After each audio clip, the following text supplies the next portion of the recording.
গতকাল পর্যন্ত আপনার প্রোডাক্ট প্রথম পেজে ছিল, ভালো সেলসও হচ্ছিল, কিন্তু আজ হঠাৎ করেই র্যাঙ্কিং অনেক নিচে নেমে গেছে আর সেলসও কমে গেছে। প্রশ্ন হলো, এটা কি অ্যামাজনের কোনো বাগ নাকি অন্য কোনো কারণ আছে? আজকের ভিডিওতে জানবেন অ্যামাজনের র্যাঙ্কিং হঠাৎ করে কমে যাওয়ার 8টি প্রধান কারণ। সবচেয়ে বড় কারণগুলোর একটি হলো আউট অফ স্টক। যখন কোনো প্রোডাক্টের স্টক আউট হয়ে যায় তখন সেটা অ্যামাজন কাস্টমারের কাছে আর প্রমোট করতে চায় না, ফলে র্যাঙ্কিং কমে যেতে পারে। এক্ষেত্রে সেলার সেটা রিস্টক করলেও র্যাঙ্কিং আগের পজিশনে পৌঁছাতে একটু সময় লাগে। অনেক মানুষ আপনার প্রোডাক্ট পেজে ঢুকছে কিন্তু কিনছে না। অ্যামাজন তখন ধরে নেয় এই প্রোডাক্ট হয়তো কাস্টমারের জন্য ততটা রেলিভেন্ট না, ফলে র্যাঙ্কিং ধীরে ধীরে কমতে শুরু করে। এই কনভার্সন রেট কমে যাওয়ার পিছনে কারণ থাকতে পারে প্রোডাক্টের দাম বেড়ে যাওয়া, আপনার মেইন ইমেজ উইক হওয়া, অথবা কম্পিটিটরের অফার আরও ভালো হওয়া। অ্যামাজনের র্যাঙ্কিং কিন্তু শুধু আপনার পারফরমেন্সের উপর নির্ভর করে না। আপনার কম্পিটিটর যদি আরও ভালো ইমেজ অ্যাড করে, নতুন A+ কন্টেন্ট দেয়, ভালো রিভিউ পায়, অথবা পিপিসিতে বেশি ইনভেস্ট করে, তাহলে তার লিস্টিং আপনার থেকে উপরে চলে যেতে পারে। কাস্টমারের সার্চ বিহেভিয়ার কিন্তু সবসময় একই রকম থাকে না। নতুন নতুন কিওয়ার্ড ট্রেন্ড তৈরি হয়।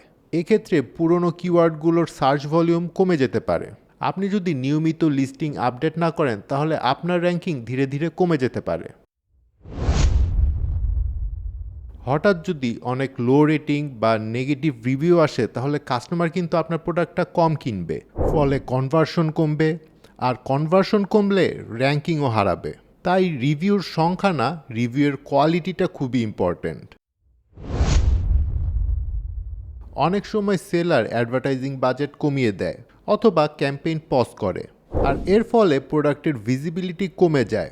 যদিও পিপিসি এই র্যাঙ্কিংকে সরাসরি নিয়ন্ত্রণ করে না, কিন্তু সেলস ভেলোসিটি কমে গেলে অর্গানিক র্যাঙ্কিংও প্রভাব ফেলতে পারে।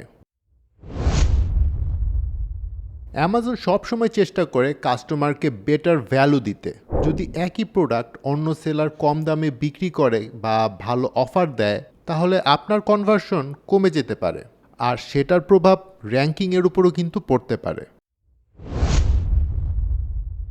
অনেক সময় লিস্টিং আপডেট করতে গিয়ে সেলাররা অনেক রকম ভুল করে ফেলে, যেমন কিওয়ার্ড সরিয়ে ফেলা, ভুল ক্যাটাগরি নির্বাচন করা, অথবা গুরুত্বপূর্ণ অ্যাট্রিবিউট পরিবর্তন করার কারণেও র্যাঙ্কিং কমে যেতে পারে। এছাড়াও অ্যামাজনের সার্চ অ্যালগোরিদম নিয়মিত চেঞ্জ হয়, তাই আগে যে স্ট্র্যাটেজি কাজ করতো সবসময় সেটা একই রকমভাবে কাজ নাও করতে পারে। তাহলে আমি যদি সামারাইজ করে বলি, অ্যামাজনের সার্চ র্যাঙ্কিং হঠাৎ করে কমে যাওয়ার কারণগুলো হলো স্টক আউট, কনভার্সন রেট কমে যাওয়া, কম্পিটিটরের উন্নতি, কিওয়ার্ড আপডেট না করা, নেগেটিভ রিভিউ, পিপিসি পারফরমেন্স দুর্বল হওয়া, প্রাইস কম্পিটিটিভ না হওয়া, ভুল লিস্টিং আপডেট বা অ্যালগোরিদমের চেঞ্জ।